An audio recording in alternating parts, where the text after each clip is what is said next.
ಕೊಲೆ ಪ್ರಕರಣದಲ್ಲಿ ನಟ ದರ್ಶನ್ ಬಂಧನವಾಗ್ತಾ ಇದ್ದಂತೆ ಸಿಎಂ ಸಿದ್ದರಾಮಯ್ಯ ಫುಲ್ ಅಲರ್ಟ್ ಆಗಿದ್ದಾರೆ. ಯಾವುದೇ ಕಾರಣಕ್ಕೂ ಈ ಕೇಸ್ನಲ್ಲಿ ಭಾಗಿಯಾಗದಂತೆ ಸಿಎಂ ಸಿದ್ದರಾಮಯ್ಯ ಅವರು ಸಚಿವ ಜಮೀರ್ ಅಹ್ಮದ್ ಅವರಿಗೆ ವಾರ್ನಿಂಗ್ ಕೊಟ್ಟಿದ್ದಾರೆ. ಚಾಲೆಂಜಿಂಗ್ ಸ್ಟಾರ್ ದರ್ಶನ್ ಹಾಗೂ ಜಮೀರ್ ಇಬ್ಬರು ಆಪ್ತರು ಎಂಬುದು ಇಡೀ ರಾಜ್ಯಕ್ಕೆ ಗೊತ್ತಿರುವಂತಹ ಸಂಗತಿ.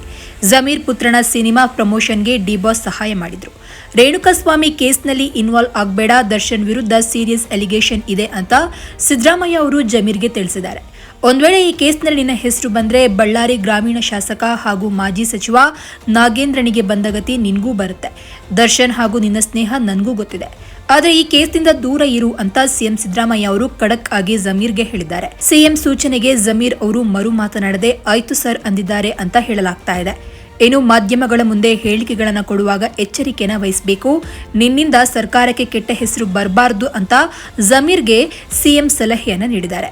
ಇನ್ನು ರೇಣುಕಾಸ್ವಾಮಿ ಹತ್ಯೆ ಪ್ರಕರಣದಲ್ಲಿ ಬಂಧನವಾಗಿರುವಂತಹ ನಟ ದರ್ಶನ್, ಪವಿತ್ರ ಗೌಡ ಸೇರಿ 13 ಆರೋಪಿಗಳನ್ನು 6 ದಿನ ಪೊಲೀಸ್ ಕಸ್ಟಡಿಗೆ ನೀಡಲಾಗಿದೆ. ಆಸ್ಪತ್ರೆಯಲ್ಲಿ ವೈದ್ಯಕೀಯ ಪರೀಕ್ಷೆ ಬಳಿಕ ಆರೋಪಿಗಳನ್ನು ಕೋರ್ಟ್ ಎದುರು ಹಾಜರುಪಡಿಸಿ ವಿಚಾರಣೆ ನಡೆಸಲಾಗ್ತಾ ಇದೆ ಅಂತ ಹೇಳಲಾಗ್ತಾ ಇದೆ.